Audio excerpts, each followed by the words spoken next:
DJ Caveman. We back again with another episode. DJ Caveman, IronMonkey, talking that shit with Pete. With Pete. What's up? This got cake. What kind of cake is that, man? I made a strawberry lemon frosting cake Interesting. with some strawberry crumble that I got to connect with. Nice. Yeah, that Duncan Hines, that extra moist cake. Nice. He's not just a pretty face, ladies. Also a chef. How long you throw that cake in the microwave for? Oh, jeez, here we go. Nah, this was a regular oven one. And the thing was I didn't have like a regular pan. I had to use one of them ceramics that I had. So, okay. Damn, he made it in a ceramic pan too. Pete, you Now, see, there's the tip. The tip with ceramics is you got to lower the temperature because you got to cook it longer. Yeah. So that's the secret. No burnt edges, nothing. Nothing. Nice. Yeah. So I actually like it. I'm like, damn. I should actually go buy another cake just to make today. Yeah, I opened my cabinets today and they were bare. But that's how I came around to the cake because I'm cleaning out my kitchen and shit. And I'm like, yo, how long I had this? You know what? Let me make this before it expires. It was still good. It was still good, right? Oh yeah, it's still good. Hanging in there. What you got in your cabinets, Darryl? Man, shit, ain't shit in there, dog. That's why they're empty. I got a bag of black eyed peas. I got 2 cans of soup. Some motherfucking rice. Not pea soup. Nah. Some microwave popcorn. Some beans. That's what's in my cabinets right now. Bachelor cabinet. Beans. White label that just says beans. No. They official Bush's beans. You know what I mean? I really don't. Okay. But it's just a can of beans, though. You know what I mean? Like that's like my emergency can of beans in case shit gets real thick. It's like, yo, I could just. I got a bag. I got some rice and I got beans because you can always make a quick rice and beans. You know what I mean? You can slap anything in rice and beans. Yes, you can. Beans I found myself eating beans for breakfast the other day on some British time. Well, on some Idris Elba time. Yo, beans for breakfast is. I mean, I like beans, especially like big beans, like canned beans. I know it's kind of like I like black eyed peas too, but that's just involved. When I can just crack open a can of beans and fucking throw them shits in the pot. You know what I mean? Throw them over anything, bro. Like, and don't let me fuck around and find some brown bread. I'm trying to find out where the food pantries is at around here so I can get some brown bread in a can. Pete, you ever had brown bread in a can? No, I have not. Man, I didn't know that was a thing. It's a hood delicacy, especially if you get the one with the raisins. I still haven't had it yet either. I'm still finna to get that. It's basically just bran. It's like brown. It's like the brown bread you get at a restaurant, I guess, but like it's in a can. It's old school. Like you got it's like cranberry sauce, but it's bread. Yeah. Oh, okay. Yeah. Molasses bread, basically. Yeah, you slice it up and shit, and fucking put that shit with some beans. Yeah. Okay. Yeah. Call it a colon blends day. You know, colon blast day. Colon blast. My mom's with a cup of coffee. My mom was like, why do you like brown bread in a can? We never ate that shit as a kid. I was like, we ate that shit somewhere as a kid.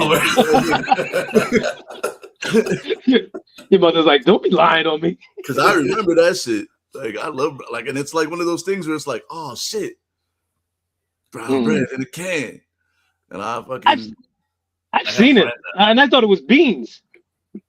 I've seen it in stores, and I'm like, what the fuck? Brown bread? I'm like, nah, this motherfucker look like beans. And I just kept on walking.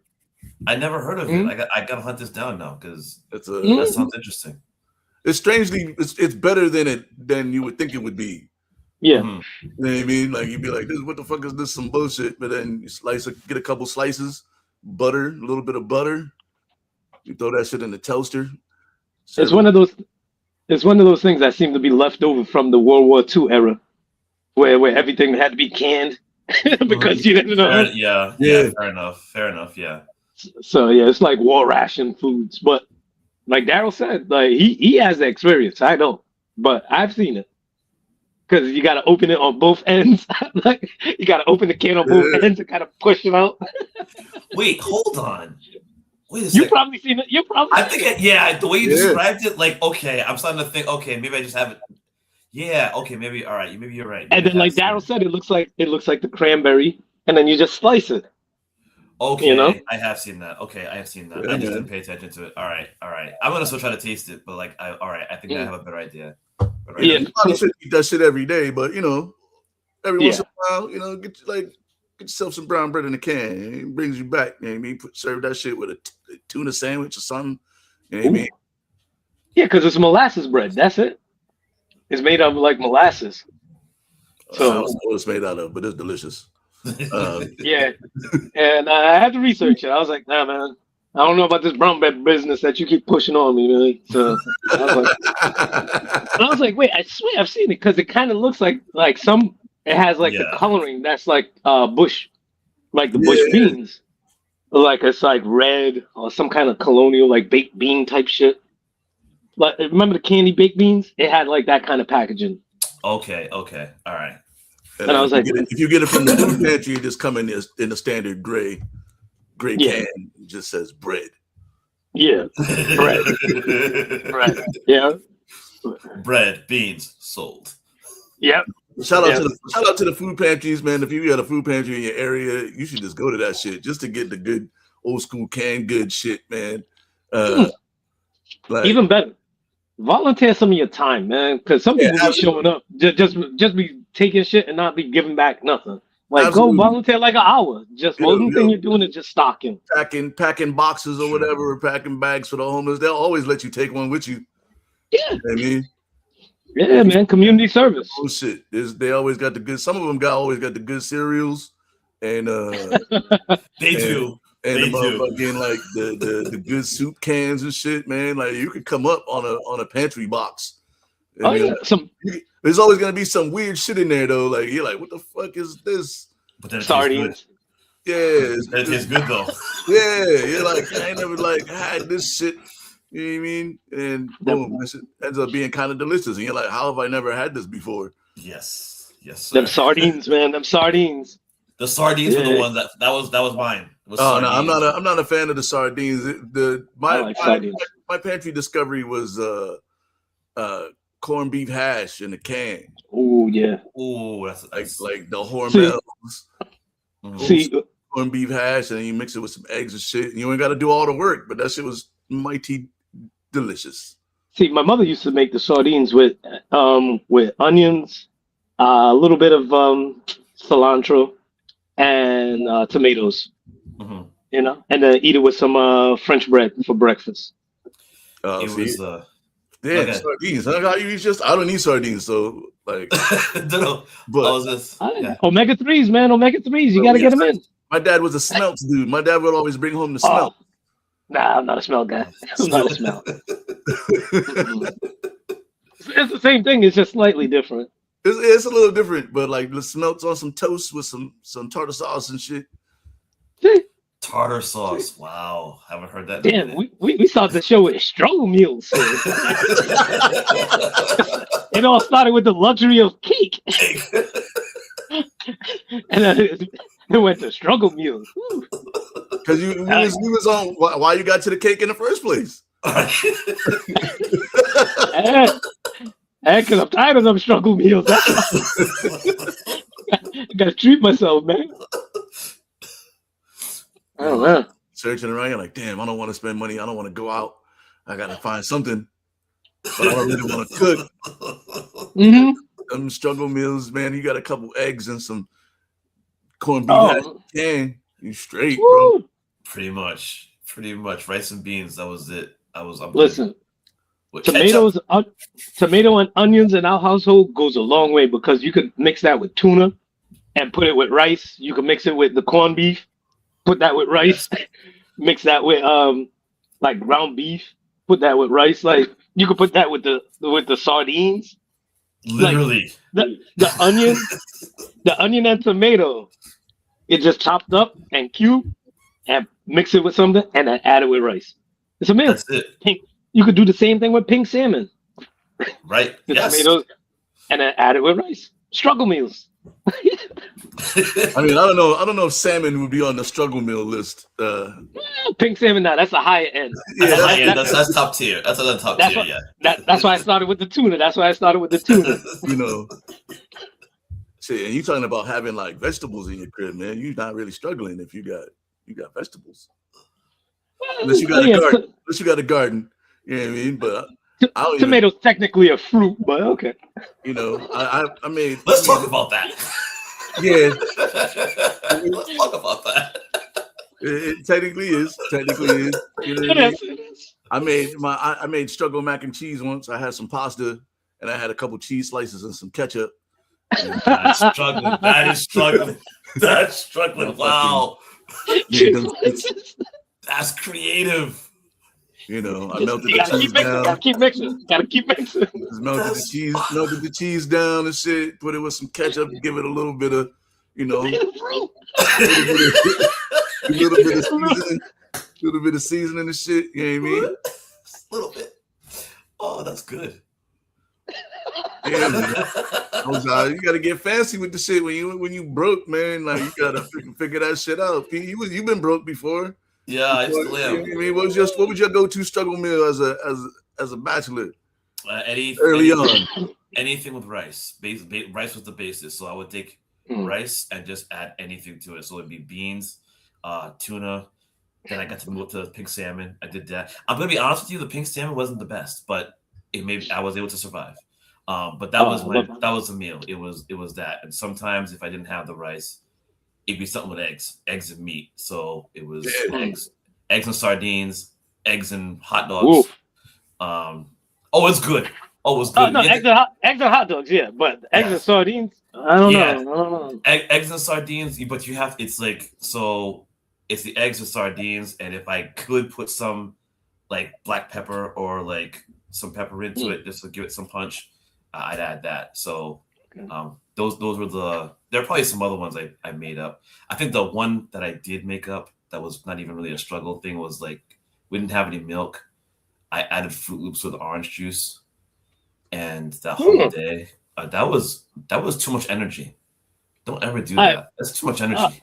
I'm gonna just eat my Fruit Loops dry, bro. I'm not putting orange juice on my Fruit Loops. It was an experiment that I didn't go to bed until like 11 p.m. dude. Like I was wired. It was completely wired. Oh, but wait, Daryl, what's your go-to struggle meal? Because if anything, I would have to ask as a follow-up for both of y'all. What's the worst thing? Because Pete already said his worst was the cereal and orange juice. Well, what's yours, Daryl? What's your go-to and then your worst? Oh man, like if I always try to keep like eggs and potatoes in the crib, man, because I'll fuck around and make a little potato hash, you know, fucking chop up a couple potatoes, fry them, put them with some eggs. You know what I mean? Like that's some beans, always beans. That's I always keep my beans in the crib, man. That's the go-to topping on anything, bro. Like yes, you know. But shit, I'm a crackers and peanut butter type situation. You know what I mean? Like the hood hors d'oeuvre. You know what I mean? Yeah. little saltine cracker with a little dollop of peanut butter on there. Pow. Sure. You know what I mean? I'm just eating saltines and peanut butter. You know what I mean? That's it's one of my favorite like throwback snacks. Yeah. You know, but like I said, I made mac and cheese with ketchup and cheese slices, bro. Like I don't know if it gets more struggle than that. Nah, I think I got you beat on the ultimate struggle meal. Oh, let's see. I gotta hear this. I mean, cheese sandwiches. Straight rice and ketchup. Rice and ketchup. That's the whole meal. That's yeah. You know what? The whole meal. That might be the one up. That might be the one up. Because the The ketchup gives it the tang, makes Just you a, feel just like a you're little bit eating of something. flavor. Yeah, Listen, make you feel like you're eating something. or like a little bit of ranch dressing if you got like whatever you got floating around. I can. I would have to say the worst thing that I've ever made, and I've never did it again, was I had tortilla chips. I was like, hey, you know what? Fuck it. Let me try this tortilla chips with peanut butter. Never again. Don't do Never that. again. Wow. Never again. Oh, wow. Never again. That's the ultimate no. That's a violation. Yeah, yeah. No, but you figured, all right, you could put peanut butter on anything, right? You could put it on carrots. Not You could tortilla put it on chips, crackers. bro. Not Not tortilla tortilla chips. chips. But mind you, there had to be a canary in the coal mine to be like, nah. Because when you really think about it, imagine the courage it had to be the first person to eat a clam. Fair enough. Real talk. You're looking at it, you're like, eat this? Nah, man. Man. You had to be the first person to try it. How many did you eat? I ate 2, and then I was like, nah, I'm not doing this. Good. The first one was like, what the fuck? And then the second one was like, oh, it's confirmed. Nah, I'm not doing this. Nah. Oh, I do have a mild confession. I've only had one packet of ramen in my entire life. Like I don't fuck with ramen. Oh, Ramen, really? Ramen makes me feel poor. It comes like 100 in a box for like $4, dog. Like it doesn't even feel safe. And then like now you got these fancy ramen spots, and I'm convinced they just got top ramen in the back, dog, and they just doctoring that shit up.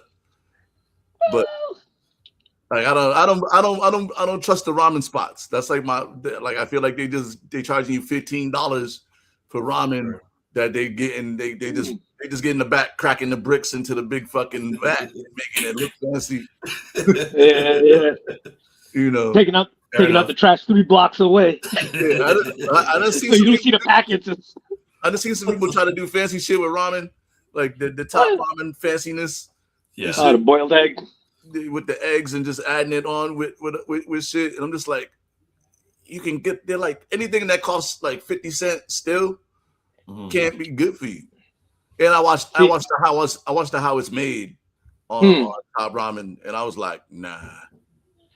But you see, even before like the age of the internet, like when we were younger, and I had to make a struggle meal, like mind you, I used to have ramen, but then like I'd have like scraps of chicken and vegetables, and I'll take like scraps of the chicken and I'll throw it in my ramen with some vegetables. And mind you, this is way before I even knew about this like ramen craze, and I didn't even know the connection of Japan and all that. But I used to actually make my own little top ramen myself. Because I used to see the package. I'm like, yo, they've got beef on the package. Why can't I add beef inside this thing? Like, who's stopping me? Who's stopping me? Right. Nah, the ramen was the care package in school. Like, for me, was, hey, got the care package. Is ramen in it? Yes. All types of ramen. It was the bread. Man, I'd rather eat. And then I was passing up on the ramen. I was going with the Chef Boyardee raviolis. The microwave little packs of ravioli joints. Yeah, the little bowls, the little microwave bowls. Microwave bowls.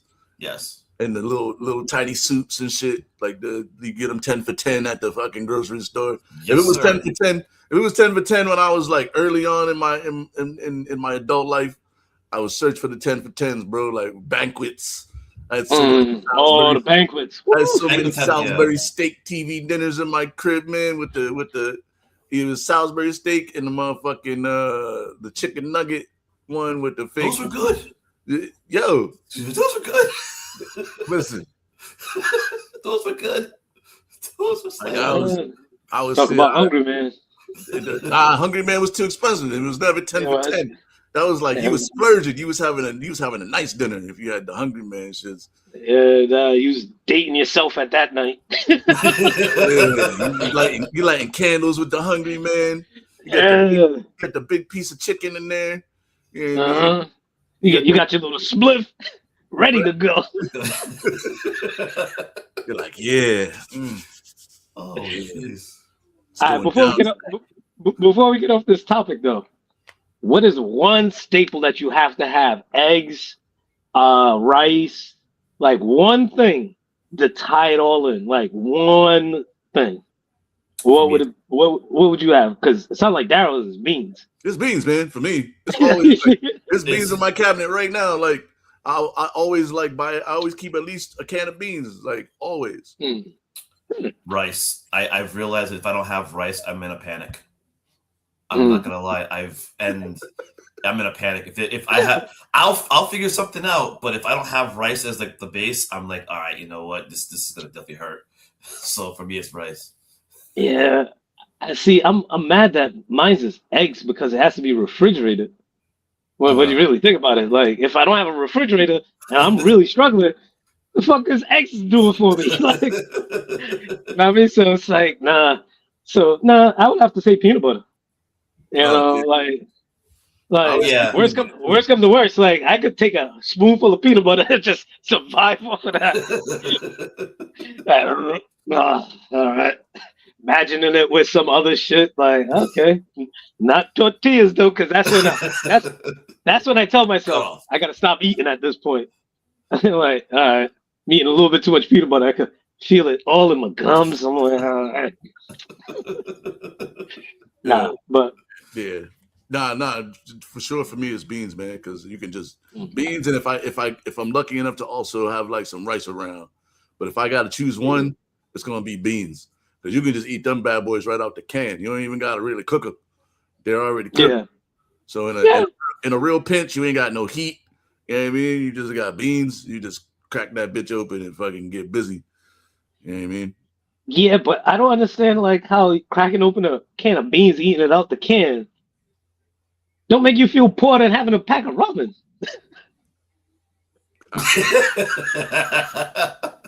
Like a pack of ramen, you know, at least it's noodles. Because beans is like, you know what I mean? You could do that camping, you know what I mean? That's like you could carry the beans with you. There's no preparation.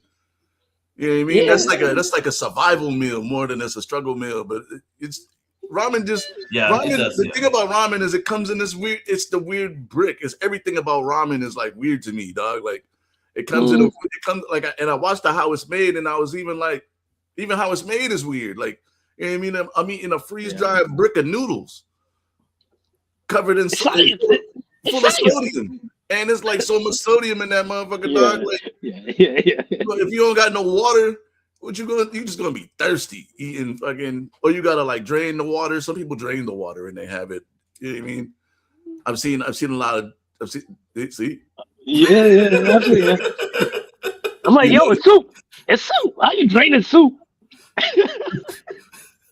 Yeah, but for me, it's beans, yo. Before we crack on over here, man, I want to just shout out Trevin, friend of the show, also a huge fan. Randomly, he's been sending me wild shit in the mail. You seen the sword?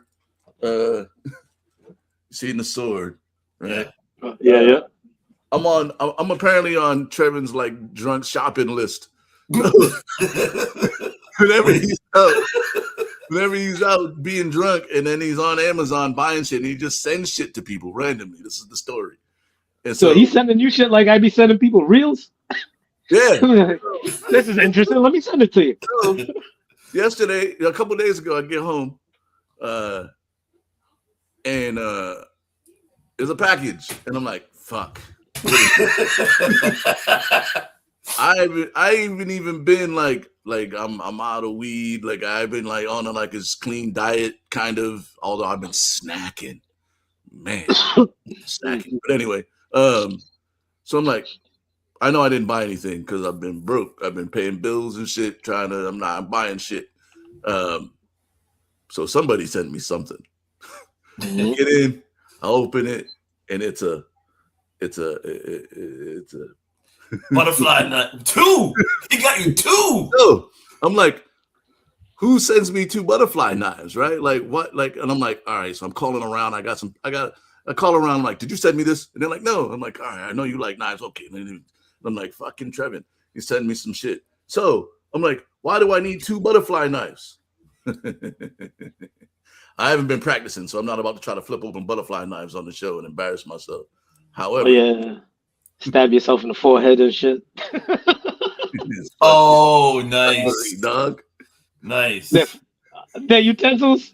There's That's utensils, awesome. and they butterfly knife utensils. So I might have to go out to a restaurant or something and just Nah, man. We got a knife. you just flip it open. Nah, bitch, it's a spoon. It's a spoon. Who want to stab him with a spoon? You know, Nah, see, you can take the spoon. The fork might be problems. It's a little. It doesn't really have like a curve because it got to fit in the butterfly space. So they kind of flat, but in a pinch, you know what I'm saying? It's flatware. Flatware, camping. If you're out camping and shit, you know what I mean. You could probably do something with this, and that's kind of sharp too. You could fuck somebody up with this fork. But as I said, you got to leave the fork at home. So shout out to Trevin for the cool ass butterfly knife utensils. I'm gonna be using these bitches at some point. And they got some weight to them too, but I gotta practice. I heard that. I gotta practice with them, so when I whip them out, I don't look like an asshole and shit. I gotta watch them to fucking practice at home. It goes flying somewhere else. Yeah, it goes way over there, or you fucking open it and it fucking just doesn't do the thing because you didn't do it right, and it just So butterfly flipping is dangerous. You can get real fast.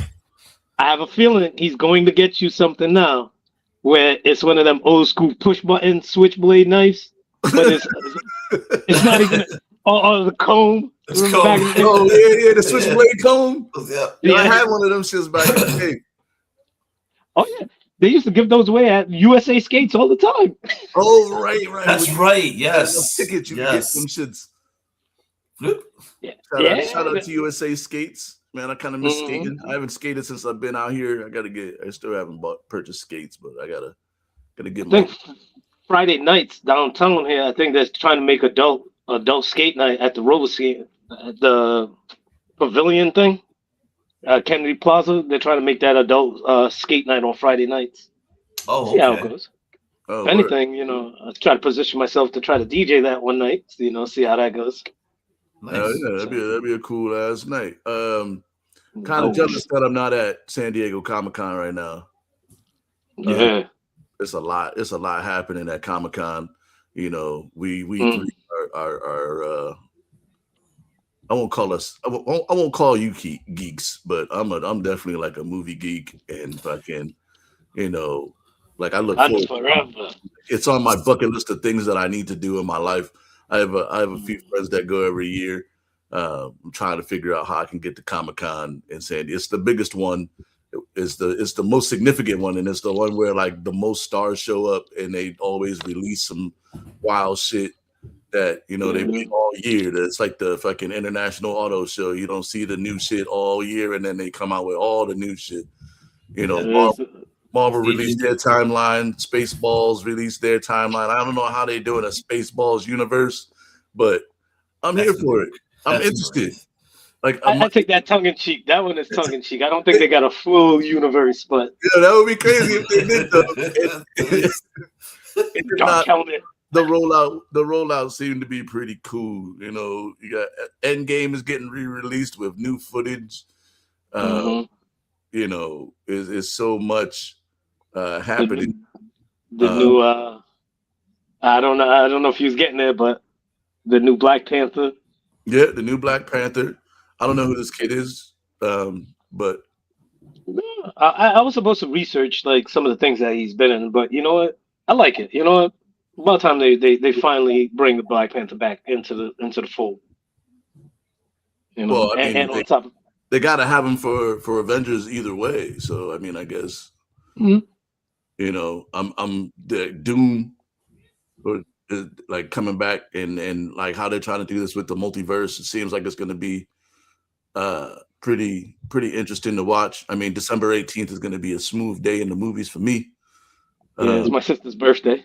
With Dune and Doom coming out, or Avengers Doom. What is it called? Doomsday and Dune 3 coming out in the same afternoon for me is gonna that's where I'll be. If you need it's a good day for Florence Pugh, definitely. Oh man, good day for that for the bucket, the popcorn bucket business.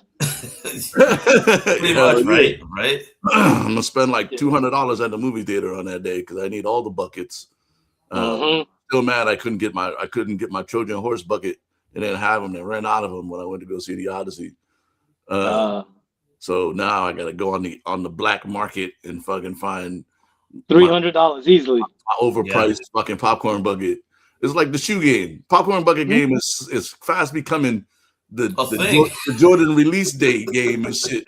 I've been telling you that's the new draw to the movie theaters. Is getting that bucket. The new draw. That's the thing. And you don't even have to go see the movie. You just show up to the movie theater and get the buckets.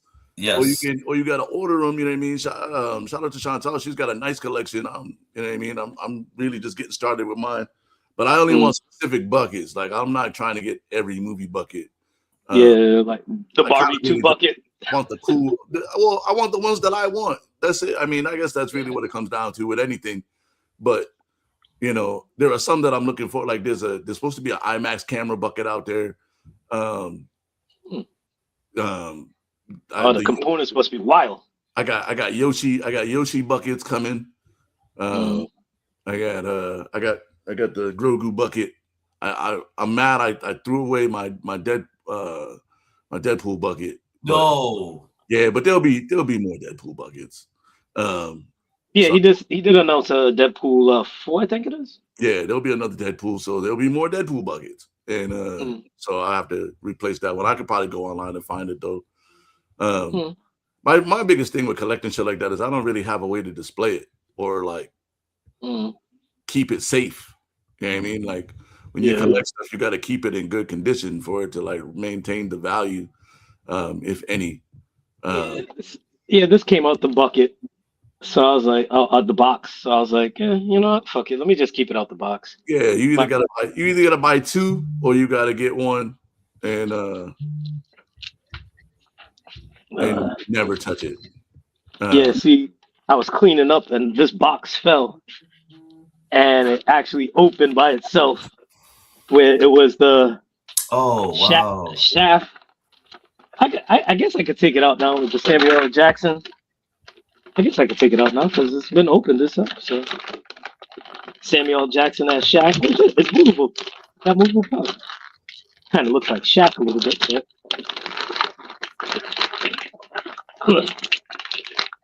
Oh wait, he's tied up. Never mind. I'll leave that for another day. But yeah, Samuel L. Jackson. I can hear him say, "Motherfucker, it's my duty to please your that booty." That's still one of the worst lines in movies. It's my duty to please that booty. What? Wait, and his hand is really like this too. Is it really? Yeah, like he's ready to pimp slap somebody. Oh, that's hilarious. So wait, let me ask you guys a question because actually, Caveman touched on this. What is your definition of a geek and a nerd and the difference? Is there a difference? Well, in terms of like lifestyle, like geeks that like they seem to like have a life. Nerds just seem to be like hauled away. Antisocial. Like, more antisocial. Yeah, to say the least. I guess okay. But geeks could, you know, they have lives, you know, they have girlfriends, but they just geek out on certain things. Like everybody geeks out on something, right? If it's not sports, like some people geek out on like baseball stats, other people geek out on comic books, people geek out on food. So everybody got a geek moment. So geeks is universal. Nerds is like when you researching it like heavily and then you just hold yourself as like the sorcerer supreme of it all. You know, you just out and anybody that says something to you, well actually wait, hold on, Mike. Yeah. Always saying actually that's more of a nerd. Okay. But then there's dorks. Dorks are the dickheads. Okay, really good. Dorks are the dickheads. Yeah. There's geeks, nerds, dorks, dweebs. Dweebs is the low end. They don't know shit, but they just swear they know shit. Like, the fuck out of here, you dweeb. You don't know shit. Like, thank you for breaking that down, Chief. Yeah, no. These are things that I question on my off time too. Yeah, dorks, geeks, nerds, dweebs. There's other ones, but I don't want to get into like. Oh yeah, because I guess you could get in trouble by saying spaz now. Ooh, yeah. Oh really? Yeah. Because Beyonce got in trouble because she had in her song she was saying spaz out, and some people started backlashing. Like, okay, I didn't know that was a slur. I don't know. I mean, I mostly refer to myself more as a geek than a nerd, but I am a nerd in a lot of ways because I know shit. These days I'm more of a rabbit hole learner too. Like I get hyper fixated on shit, and I fucking run it down to the point where my algorithm changes. Like, you watch one video on pig showmanship or livestock showmanship, and now my whole fucking timeline is fucking 4-H fairs and shit. And that's cool because I was in 4-H. I never showed animals, but it's always been kind of interesting to me that people like there's a huge culture of like kids coming up and they just show their animals, and that's why they get homesteading. They get to colleges that way. They do all that because farm work is real work. I just didn't grow up on a farm when I was in 4-H, but I knew lots of kids that had animals, and like they get up, they take care of their animals, they go to school, they go do their sports, they go home, they take care of their animals. Just like home economics isn't really taught, is homesteading is a real deal thing, because I get a lot of homesteading because it's like homemade stuff, living on a farm, reservations. Like those are the algorithm type shit that I be getting to now. Is like landscapers. They'll go to like a place, like a house that's dilapidated, and then they'll clean it up. They'll cut and trim. Or even like somebody would find like some old shit. Like yesterday, I was cleaning up. I found an old pressure cooker that my mother had. I had to clean it up. I had to restore it. I had to scrape it up and stuff like that. And I'm like, oh yeah, I remember watching this video how to clean the bottom of the pot. So like little shit like that, I get on my algorithm. But back to homesteading. Homesteading is a real deal thing. I remember you took me out to a couple of 4-H trainings. Remember one time we had that car wash at that Burger King on Valley here. Oh yeah. Yeah, I remember that. I think that was the first time I met Lauren. Because Lauren, shout out to Lauren. Yeah, it was a 4-H is I still try to stay connected to the 4-H situation, man. Like it taught me a lot. I mean, like as far as like just like being a grown up and not just learning shit. You know what I mean? My public speaking got better because in the city program, you know what I mean. It was mostly like shout out to Miss Connie and my mom. Yeah. We go every Sunday, even though I didn't always want to go. She'd be like, "Go to the 4-H meeting." And I ended up having a pretty good like 4-H run, man. National staffs and all that. And it's one of those things where like, but I mean, and I'm pretty good around animals. So that's probably too, like I'll sit and watch like farrier videos and like in the dude, the hoof GP dude, like cow feet and shit and fucking like, it's real. Like first, I get that. You gotta like there are careers in the farm world that like in the livestock world that people don't ever think about. And these guys make millions of dollars. You know what I mean? Doing like these off jobs. Like, I'm like, man, why do I punch a clock when I could be, you know what I mean, shoeing horses or, you know what I mean? Yeah, you don't want to get kicked by a horse. I've seen that shit. I mean, that's on my algorithm. Every job has its risk. I mean, mine is dogs and raggedy stairs. You know what I mean? I broke my first bone working at the post office. You know what I'm saying? Like it. Like every job has dangers, or ways that you could get fucked up unnecessarily. You know what I mean? My first month of work, I fell through a lady's porch. I got stung by a bee. I slammed my hand in the postal truck door, like, and then I broke my ankle. Like, And I got chased by 2 dogs, like all in the first like 30 days. You know what I mean? Yeah, mine's just compressed air and gases. You know what I mean? Like having us just the CO2 tanks and shit. I hate that. You know, there's always. I mean, Pete, you might have the most dangerous job of all of us. The way that you travel, international travel is a dangerous job to have. I think I'm compared to you guys. I'm pretty much a loser. I'm pretty much a loser. I think this is where Pete downplays his actual. No. Downplays his shit. Hey man, listen. You can say whatever you want. I got a phone call from a lady who was like, "I need to talk to you about Pete. Meet me over here at this undisclosed location. Come alone." I can't. Don't light bulb. You know what I mean? And she's like, "Tell me about Pete." And I'm like, "I don't know. Yes." His name begins with P. He likes to microwave his cornbread in microwave. Hey, I used you. And like when your friends call you and they go, "Hey man, I used you as a reference for this job." And you're like, "Cool, man. Just whenever they call, I'll be looking out for them so I could, say good things about you." You know what I mean? Yeah. Like it's regular. Hey, Pete, I used you as a reference for this thing. All right, cool. And they call and they go, "Hey, we're calling from the blah, blah, blah. You know Daryl? Yeah, he's a good dude. I work with him. He's a good guy. He understands the business. All right, cool. Have a good day. Bye." She's like, I was like, "I can't talk to you over the phone." She was like, "No. You need to meet me over here so I can interview you." Like, what do you mean? It's a reference for a job. What you try to tell people after that? What's all these senses? What's all these senses on my arm? I was like, I don't know what Pete does, but I'm not talking to him about that shit ever again. Like, no, don't use me. Hooked up the senses and shit like that. What's all these senses? Yeah, she had information on me. Like, she did a background check on me and shit. She was like, yeah.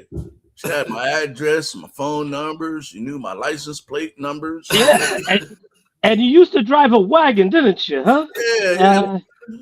Wearing sunglasses, knockoff blue blockers, huh? Yeah, what? High school in the 90s. Here's some photos of you and Pete together. When was this? These are pictures of you getting DJ Chubby Chub mixtapes. What?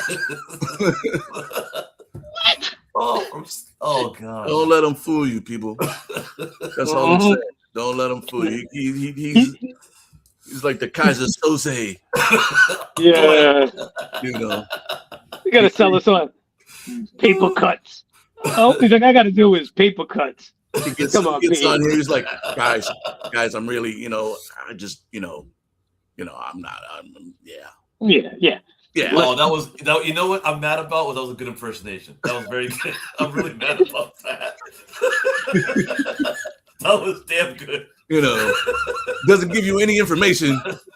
He's like, I'm just, I just stay at home and take care of my kids. Mm-hmm.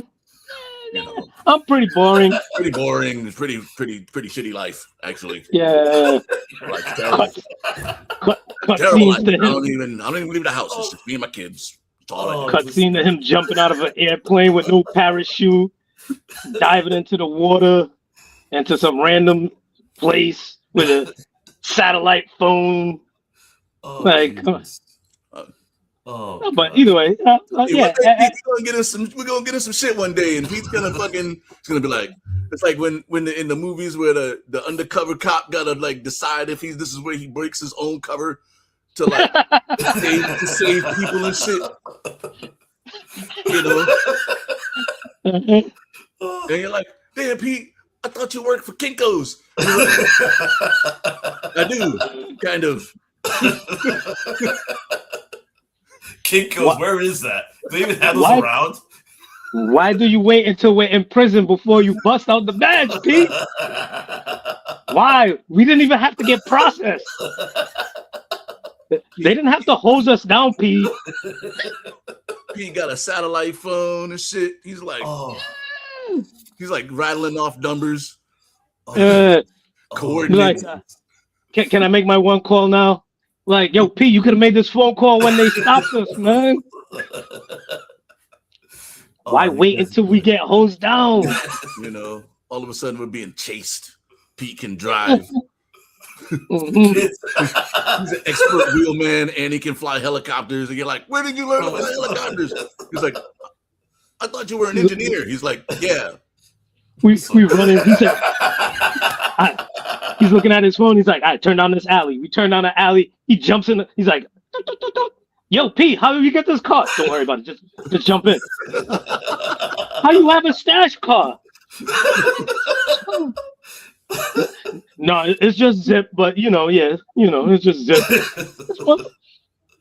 Oh Jesus, you guys are killing me. You got the fucking locker boxes all over the place.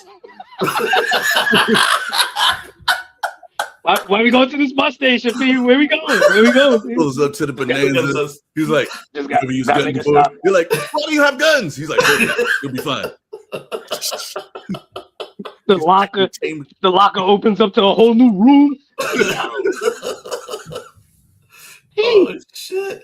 Nothing but file cabinets and bright lights. Nothing else. Like you're in the Matrix. All right, what do we need? All right, M. All right. File cabinet. It's the Matrix in here. Oh Jesus! The moral of the story is that it's all fake. What he says out loud, ladies. We joking, but this shit is real. He'd be off playing. He off plays himself sometimes to try to keep you off the scent. Keep you innocent. Oh, what's it? Culpable deniability or some shit like that? Plausible deniability.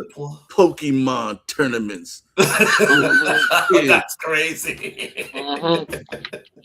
Sapphire. Sapphire.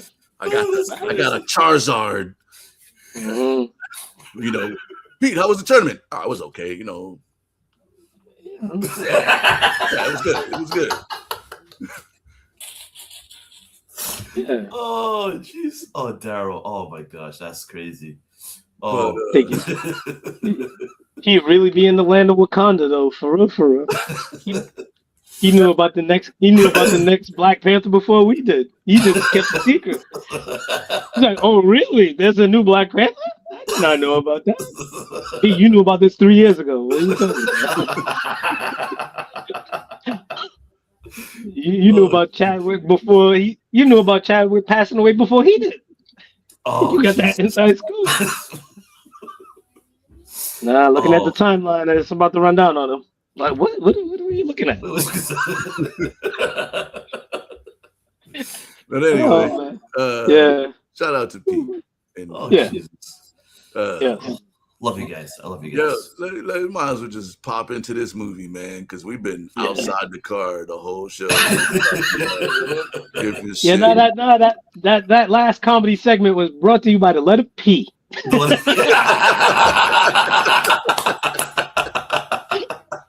You see it on the half people. You see it. My movie this week, Elysium. Yes, it was your movie. Yes. How do you pronounce it again? Elysium. Okay. Yeah. All right. I'm not saying it right then. Which is one of those kind of weird dystopian movies, but also has the class system. All the rich folks is like, fuck Earth, we're gonna go live on this fucking space planet type situation. You know what I mean? And I'm like that part of the movie is actually kind of cool to me because it's we hear about people wanting to live in space and the space stations and shit like that, and how would they really accomplish it? And they created a whole habitat in space, but not so far away that they couldn't come down to Earth every once in a while to go to strip clubs or something, I guess. Who knows? But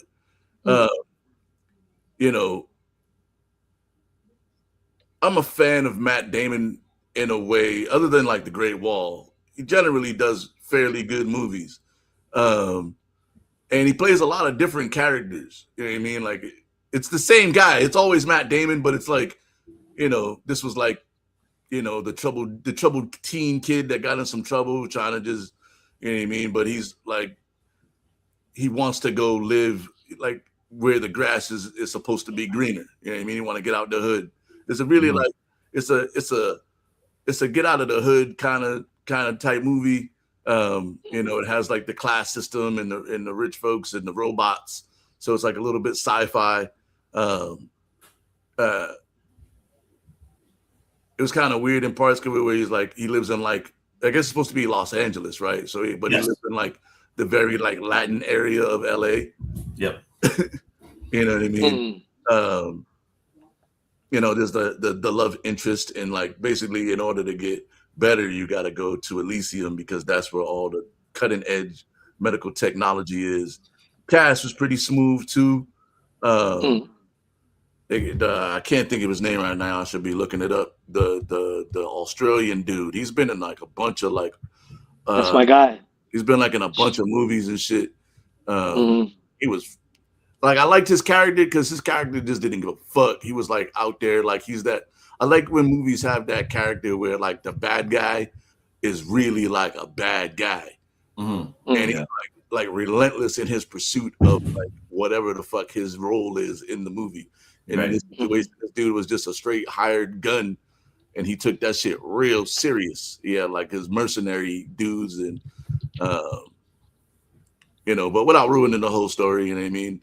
I also like, for some reason, I'm like, and it's one of those things where I'm like, I don't know how I feel about this shit now. Like when the hero sacrifices himself for the greater good. Yes. You know what I mean? Like it's one of those kind of stories too, and it's like, yeah, it's cool and all, but like, fuck them kids. Like, I mean, like I feel like I would have got to Elysium and like at least we lost that. What happened? I don't know. And maybe he had to go take a hot shit. He'll tell us when he comes back.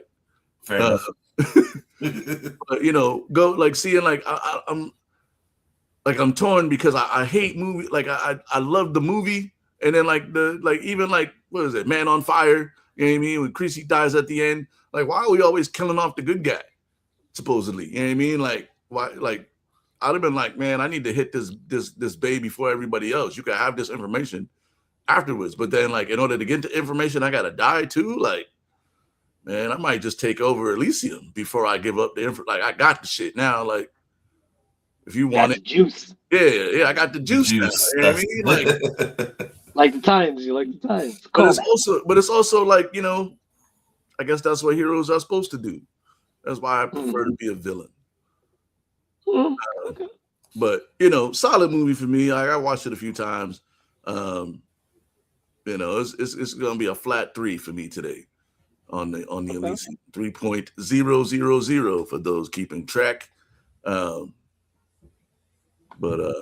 Flat 3 on Elysium. What y'all think? You want to go, Pete?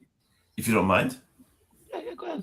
So to piggyback off of what Darren was saying, there was that part, the needs of the many outweigh the needs of the few or the one. That's seems like the hero mantra, even though Spock said it, but that's the hero mantra. So I mean, I see your point with that. And it's like it's okay. Sometimes it can be a little quirky how they deliver it, but it was like, all right, well, I don't know, man. Like not to put you off, but just I feel like it takes the air out the movie at the end. You know what I mean? He did all this dope shit to get to this shit, and now this motherfucker gotta die. Yeah, I can see that. Yeah, no, you're right. Bro, I should have just stayed on Earth. Just mind my business. Right. No, but yeah, that's a fair point. I did like what you said earlier as far as the class system and that that dystopian part. That was like there, like even the first scene where you clearly can see it's the immigration theme. It's like, oh yeah, these guys are coming, we gotta take them out or whatever and stuff. So, there's that unfortunate theme. Then it's the idea of healthcare that's also there, which I feel is more relevant, especially in the past, I'd say 20 years, where it seems like if you have the resources, the means, the access and stuff, you're gonna get better healthcare than the average Joe. That may be a conspiracy theory, but I just feel like there's just so much out there that sort of points to that. And some of us maybe even witnessed it in our own daily lives and such. So I liked how they played on that. And I love the cinematography that they use in playing on the idea of that class perspective, because if you notice, Earth was dirty, and the way they filmed it kind of was gritty and almost like, this is this dirty place. And now when you go to Elysium, it's clean, it's perfect, it's sharp, it's welcoming and such. So throughout the whole movie, I liked the way they kind of played on those two different themes, not just visually but also with the acting and such. And even with the small exoskeleton stuff, I was like, did they actually use exoskeletons before this movie? And they kind of did a little bit, but I feel like biomedically speaking, we've definitely made leaps and bounds where we're seeing some of that technology kind of take place, and people are walking now, and various achievements and stuff. So that was pretty cool to see that. And as I asked you about geeking out and such, I kind of geeked out when they showed some of the computer programming. I saw some of the code there, and I'm like, oh, that's assembly language. Okay. So I'm sitting there like trying to see what this instruction does or whatever. And I'm like, all right, might be a little bit fake, but this particular line, I saw that. So I was like, oh man, I'm stupid. I'd have to, it was, I never saw it before. So I did like it. I was going to tease a 3.001 just to be a smartass. But I'd have to give it close to a 4, like a 4.001. Just because of those things. There wasn't much I didn't like about it, surprisingly. I'd have to go watch it again to really nitpick. But as a first time watcher and watching it with my old eyes, I did give it some credit and such. So yeah, that's my rating. All right. So what was it again? 4.001. All right. So this was one of those movies that I knew about, but I never really watched because I thought it was low-key kind of like a weird spinoff of District 9 and Chappie. Yes. But come to find out, it's actually part of the trilogy. It's the second movie of the trilogy that the director Blomkamp did. Is that his last name? Whatever. But what he did. But he worked with the actor Sharlto Copley. So that's the guy that Daryl was looking for, the bad guy. Because he was actually the main guy in District 9, right? District 9. Yeah. So like and each movie it's basically the same dystopian element where it just takes different angles, because with District 9 it was the aliens came to Earth and was just hovering and they were actually on Earth. This one, it was no alien element, but it still had the outer space element. But one thing that I kind of found kind of poignant with this movie is past couple of movies that we've suggested seem to have kind of low-key ties to society nowadays, because even with all the SpaceX and the other one that Bezos has, a lot of billionaires are trying to go to space and colonize outer space. So when you look at this movie, it kind of projects that way with today's society, where they're low-key kind of trying to colonize outer space or own the outer space orbit in a sense, especially with Elon Musk and his thing, and SpaceX and owning all the satellites. But with this movie, it was one of those movies that it had some draggy parts, but it was good. It was a little tough for me because Matt Damon does tend to play a lot of characters that, like, wait, is he supposed to be Spanish? Like, Daryl brought it up. A white dude, he's just a white orphan. Remember, because he was in the orphanage. When you live in areas.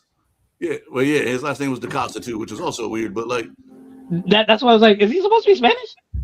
so that's what once I let that go, I was like, all right, let me just watch the movie for what it is. The exoskeleton things and the fight scenes were kind of cluttered in a sense. It kind of gave me Transformer vibes, where sometimes in Transformers the metals are fighting each other, right? But some of the camera angles is just moving too fast. you know, and it just looked like clutter on the screen for me, like visually. But the storyline was good. I see where Daryl kind of jumps off, where you know, like, yeah, man, like just live your life. But when you really look at it, he was cancerous, and it was like, look, and all the bullshit that I did in my life, like, how can I redeem myself? You know, at the end of the day, like, what's my redeemable qualities at the end of the day? I'm not a bad guy. I just did bad things. You know, at the end of the day, he's really not a bad guy. So I can see where it's like, look, where do I redeem myself? You know, the bad guy, the one that had the thing in his head, he's one of those actors. Everybody knows his face. Nobody knows his name. Yeah. Like he's on that list of characters. You know his face and you know what movies he's been in. You're talking about the CEO dude? Yeah. Yes, he's been yes. Like one time, like I had a list, like top 5 of like actors. Like if I say their name, you wouldn't know them. But if you see the picture, you're like, oh, he's from this and that. Like I actually William Fichtner. Yeah, William. I swear, it took me like a whole day to try to remember his name, and even to this day, I still can't remember it. And I still see him in movies. Either way, he's on that new show, Lucky, on Apple TV. Like, he's everywhere. He's everywhere. Yeah.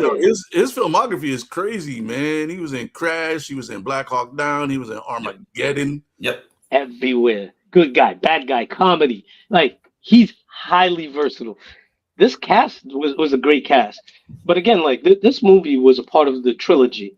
And this was more of the human robot element versus, you know, the human alien element or the robot human element, like in Chappie, which was more the robot point of view. Again, in the trilogy, I would probably, I don't know if I'll put this over Chappie, but District 9 is still my number 1. That's a good one. Yeah, it is. Like it is so heartfelt. Like yeah, it was. Yes, it was. Yeah. Like even with the propaganda against him. Like, see, these are some movies that were in my bag to pull out. Like District 9 is one of them movies. I was just waiting for like a pertinent time to kind of pull it out the bag. I already have my movie set. I think who's next? Daryl pick is P's next. So I already have an idea of the genre I'm gonna go, and I'm gonna get back into my bag rather than trying to go outside of my genre. But with this movie, this movie is one of those movies that low-key kind of in my bag. But I'll still give it a 3. Because it's a good Saturday movie. You know, it's like early afternoon movie before a nap type movie. It's not like wake up from a nap because you'll be like, what the fuck's really going on here? Like, you'll be kind of confused. It's watch from the start to end. It's not really a date night movie, but it's a good, just chill Saturday afternoon movie where, you know, you just got some time and you just want to chill and relax. So yeah, it's a solid 3 for me. Small little like trivia. Learned that. Take a wild guess who would have played the character of Max. But the only reason why they didn't go with this person was because they couldn't agree on film. That person did not agree to filming in Los Angeles. He wanted to have it done in Detroit. Detroit. I was gonna say Tom Cruise, but when you said Detroit, nah, not Tom Cruise. All right, I'll give you a hint. Rapper. Will Smith. Nope. Ice Cube.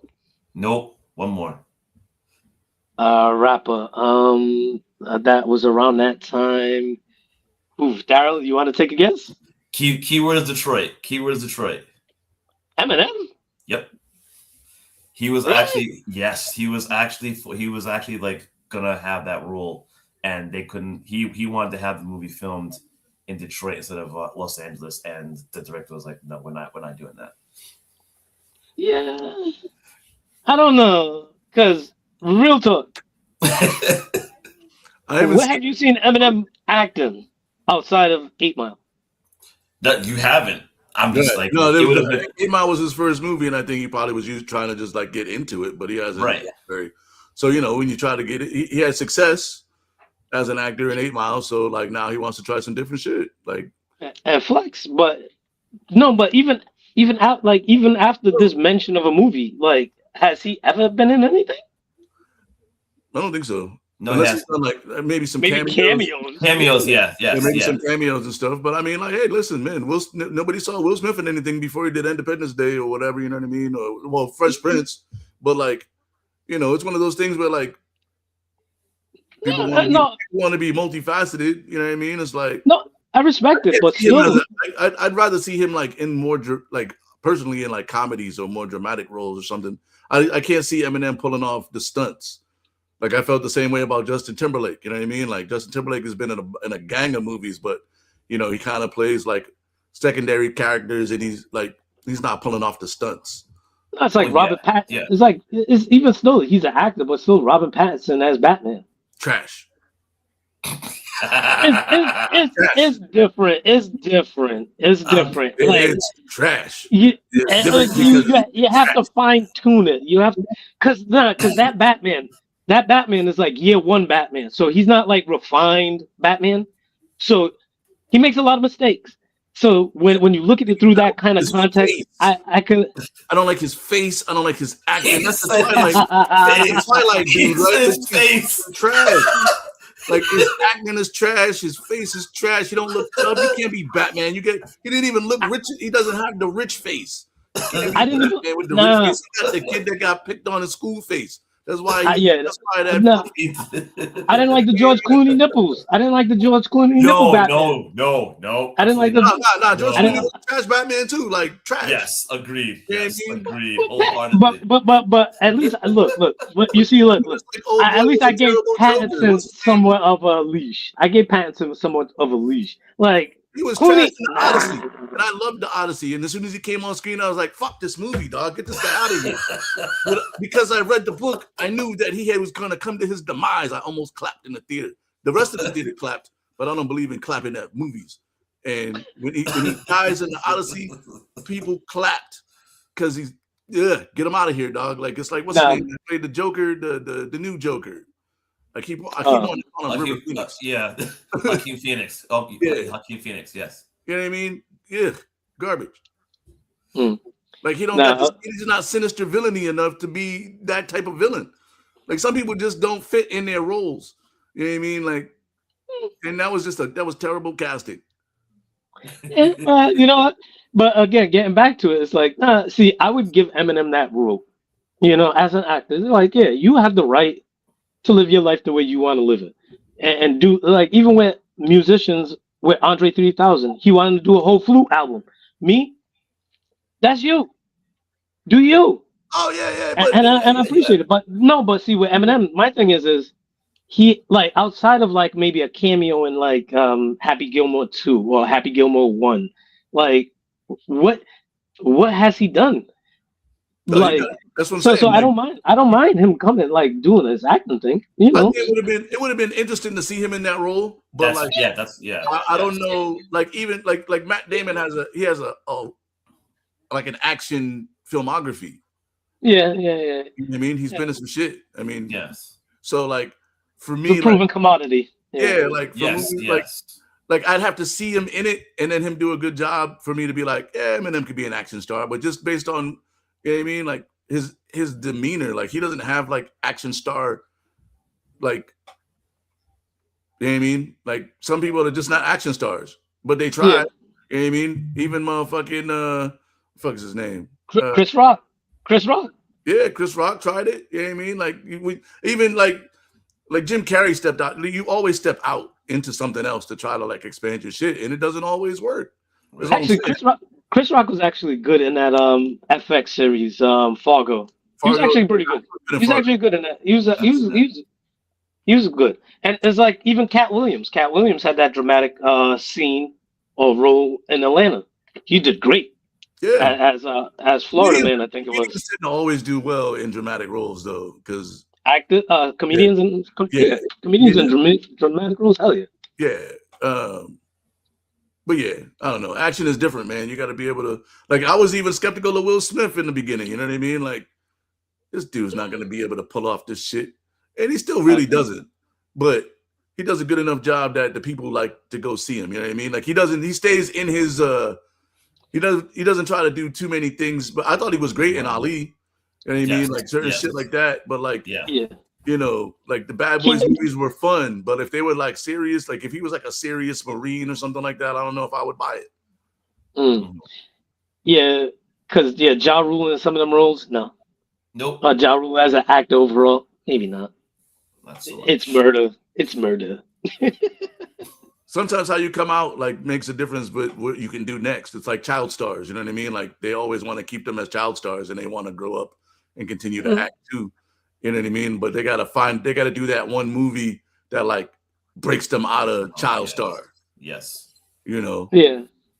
No, they always have to do something wild, like shave their hair or do a porn, so people stop looking at them as a child. So they always. I mean, sometimes not, it's just not always, but it seems to be more for the females. Because even with Christina Aguilera, she had that Xtina phase, you know, where she just wanted people to stop looking at her as like a little kid. You know, Ryan Gosling, he got over it without having to do none of that shit.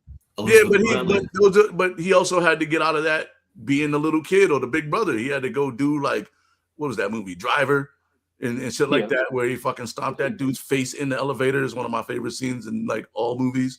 But like they still have to separate. But for some reason, women they want to be like also like people want to be like desirable too when they shift from like child star to. So it's like it's a delicate dance, but you kind of have to choose though, because you're either going to be a child star that goes in the action or a child star that goes in the dramas, or you know what I mean, like you can't or comedies. It all depends. Like then you got guys like who just go to SNL for 30 years. Nah, but you see them two twins, them two singing twins that was underneath Beyonce's label. I think it's Haley and Chloe Bailey. Oh yeah. One end up doing Disney movies and doing her thing, and the other one is doing like real adult picturesque type stuff, lingerie type stuff. So I get it. So even as twins coming into the game together, they had to split. One went one way, the other went the other way. Even the same thing. Candace Cameron's still doing motherfucking Hallmark movies, man. Like she the lifetime, like Susan Lucci and shit. Yeah, Patron Saint of Hallmark movies. Yeah.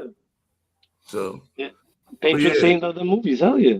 Solid movie all the way around. The next movie pick is gonna be Pete next week. Pete likes to give us clues about who he really is by his movie choices. You got to pay attention to the Easter eggs. I actually picked. I already had a pick. I was waiting. Oh, all right. Yeah. Tell the people. Next movie will be Enemy of the State. See? Wait. I was gonna say it's gonna be an espionage movie. Wait, did we already do Enemy of the State, Daryl? We might have did it early on, but fuck it, I'll watch it again because I'm looking for clues. Oh man, boo. Okay, if you guys had already done it, I gotta think of something else, man. Because I was holding on to. Before you made your pick, that's one of my favorite movies, so I'll watch that shit all the time. Nah, but before you made his pick, I was gonna say, Daryl, it's gonna be an espionage movie. And I was thinking Enemy of the State. All right, but then I was like, no, we already did that movie. So as soon as you said it, that's how it was already on the top of my head because I'm thinking espionage movie. He's gonna pick an espionage movie. All right, my bad. I'll pick something else. He's gonna come up with another espionage movie. Review it. Yeah. Hunt for Red October type shit. Like, I have a hard time with submarine movies. I really do. I'm not claustrophobic, but it's just like I could be in a submarine myself. I could be in tight spaces, but just watching a movie just in one thing, it sets me off. I don't know why that triggers me, but I could do it. Honestly, when you said about Hunt for Red October, I was thinking of the other movie that starred Gene Hackman and Denzel Washington. Well, no, not the Talkin Brief. No, not the Pelican Brief. No, it was in a submarine. I know what you're talking about. Gosh, I'm thinking of the name right now. No, U-52. No, not that one. No, it's not that one. No. It's Denzel, Gene Hackman. The cast pretty good. Yeah, it's the same type of like Russian submarine versus the American submarine. They do the underwater dogfight. No, because I think I saw it because I was actually confronting that fear because I can't watch Das Boot. What's it called? Crimson Tide. Yes. Crimson Tide, yeah. Because then there's Das Boot is another one that's in a submarine.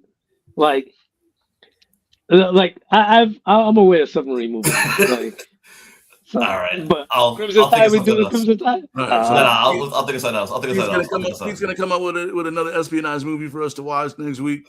We're gonna start posting them out. So if you want to watch the movies with us, you can watch them.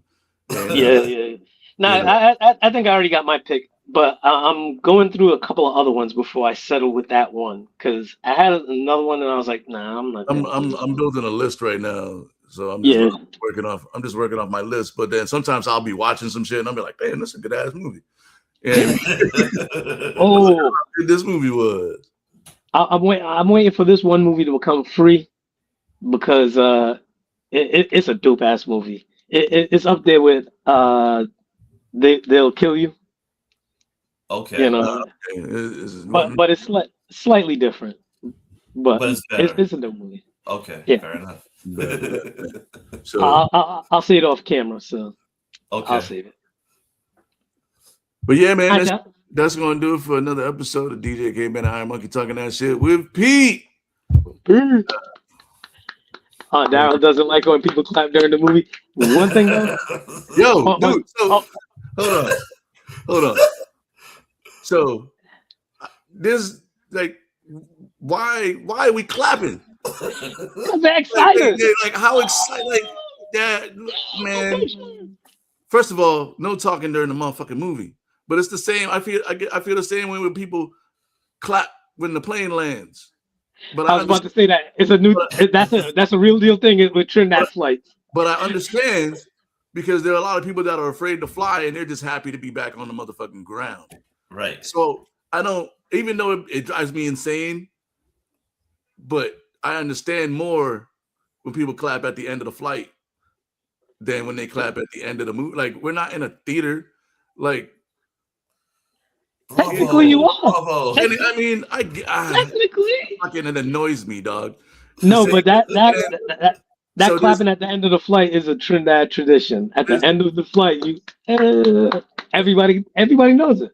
There's the MJR theaters out here, and they have like a theme song, and the theme song involves clapping, and they clap like the song comes on and they play, and it's like the Friends. It's like that. But they clap in the middle of the fucking before the previews. It's like a whole thing, like ritually, and it's weird. And like bro, I just want to fucking enjoy this movie. Why are we like? And then if some good shit happens in the middle of the movie, I don't like it. I don't like it. I'm not a fan. Bah humbug. Get off my lawn, kids. I just want to watch the movie. But anyway, make sure you subscribe, hit the QR code above my head, and hit the bell so you'll be notified of all of our upcoming shows, man. We got a lot coming up. You know, Pete's been crushing it. And, we might You still haven't make that cornbread yet, huh, Daryl? Man. No, we got to get Steve. We got to get Steve on here. We got to get Steve on. I don't have any milk in my house. And because I don't drink it. But it's required. I have water. It's a microwave. Listen, get fancy for. If I'm gonna make microwave cornbread, I want it to be the most delicious version of ever. Okay, with the Kelly Gold butter. Yeah, man, you gotta get the fancy shit. I hear you. No, I use Kelly Gold butter. Shout out to Reese's peanut butter cups as well. They're not paying a sponsorship, Daryl. No, but they came out with an ice cream bar, and that shit is quite delectable. Yeah, for the lactose in me, yeah, that's all. Listen, I put my stomach on the line. That's why like ice cream gets freezer burned because I buy it because I'm craving it and I only eat like a little bit of it because I got shit to do. You know what I mean? Or like it's my day off and I know I'm gonna be anywhere for a couple days. You know, I might partake in some ice cream because I gotta stay close to my house if I'm going to eat ice cream. Like when I see people eating ice cream out in public and then like they go do other shit, like let's go out for dinner. You know, I'm gonna get a little ice cream and then let's go to a movie. or let's go to the club, or no, motherfucker, I just had ice cream. This the end of my night. I gotta go home because you got some other shit to do. Yeah, like, I gotta go home. I gotta be close to my house because I can't be. If I go to the movie now, I'm mad that not only do I have to use a public toilet, I'm now missing the movie. Yes. You know what I mean? If I go to the club, ain't no fucking way. Like, so I might as well just shut it down, bro. Like, I'm not like I eat ice cream in the comfort of my own home or within 30 minutes of my house because sometimes that's all I got. So not that. Yeah. You're a wild boy for that one. We're not talking outside in the parking lot after, like, oh, that was a good night, guys. Next time we're gonna do it. No, I'm out of here. They'll be like, where'd he go? He had ice cream. He gotta go back to the crib. I'm like, and I'm inside. Like, I can't, like, it's a long window of opportunity. Have that ice cream with the a la mode. Got the pie a la mode. Daryl's done. I love the just looking at you like you ain't coming out with us, Daryl. You going home? Yeah, the brownie plate that you get the brownie and you get the ice cream on top of the ice cream. Man, that shit is delicious. Oh yeah, and then see me watching you. I'm like, Daryl, you ain't hanging with us. You going home? Well, what do you mean? I can hang? Nah, nigga, you going home? Can't do it. Nah, man, go home at this point. Nah, I can't. Nah. And see, mind you, I don't drive, so you in the car driver, so you speeding. I'm on the clock. You know what I mean?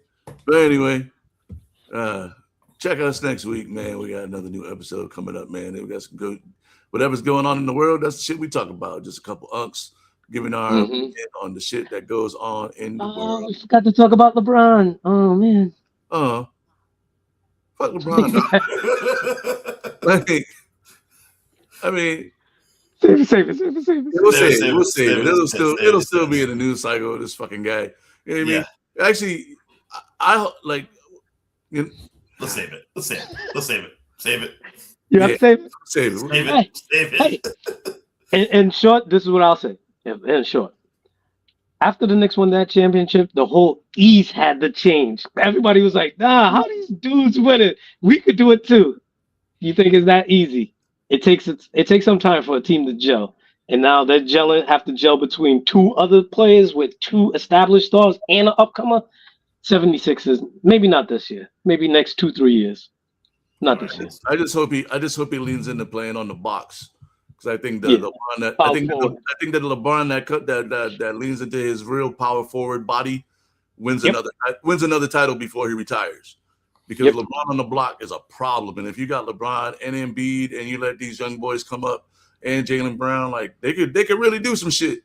But like if he don't play on the box and really like get his fucking Karl Malone on for the end of his career, it's a wrap. They just go it's power forward and point guard. Those are the two positions he's going to play for that team. I bet. That's. I'm putting it out there. Those are the two. Cool, but if he don't play on the block, and center. Yeah, because Embiid's going to be taking mad days off and shit. And center. But yeah. All right. Well, we'll check y'all next week, man. We out here. Peace.